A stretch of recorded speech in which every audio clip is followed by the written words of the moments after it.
2005 বেগম খালেদা জিয়ার চীন সফর। ভারত কোনোভাবেই চাচ্ছিল না বাংলাদেশের সাথে বাইরের দেশগুলোর সুসম্পর্ক হোক।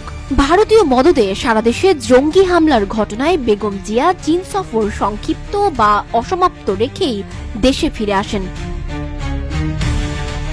2024 জুলাই শেখ হাসিনা 5 বিলিয়ন বা 500 কোটি ডলারের জায়গায় মাত্র 14 কোটি ডলার প্রত্যাশা সেই সফরকে ব্যাপক সমালোচিত করে।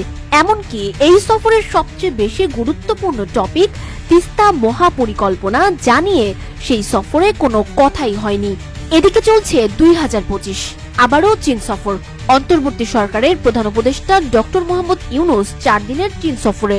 সফর শেষ হতে না হতেই সর্বোচ্চ আলোচনার মধ্যমণি ডক্টর ইউনূস। দম্ভ নেই চিৎকার চেঁচামেচি, ঢোল পিটিয়ে সর্বত্র হাক ডাকো নেই। প্রশ্ন আসতেই পারে, ডক্টর ইউনূসের চীন সফরে বাংলাদেশ কি পাচ্ছে?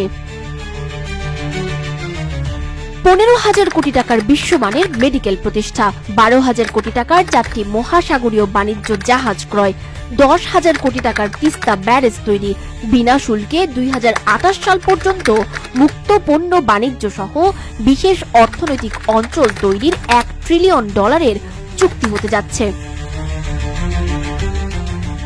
এরই মধ্যে বাংলাদেশের সবচেয়ে বড় সমস্যা রোহিঙ্গা প্রস্তাব জাতিসংঘে পাশ হয়েছে 140 দেশের প্রত্যক্ষ ভোটে, যেখানে কোনো দেশ বিপক্ষে ভোট দেয়নি। এখনো আরো কিছু আনুষ্ঠানিক প্রোগ্রাম বাকি।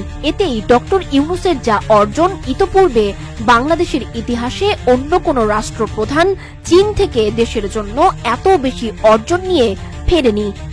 তাই বলাই যায় ডক্টর ইউনূসের চীন সফর বাংলাদেশের জন্য অত্যন্ত গুরুত্বপূর্ণ এবং সাফল্যমণ্ডিত।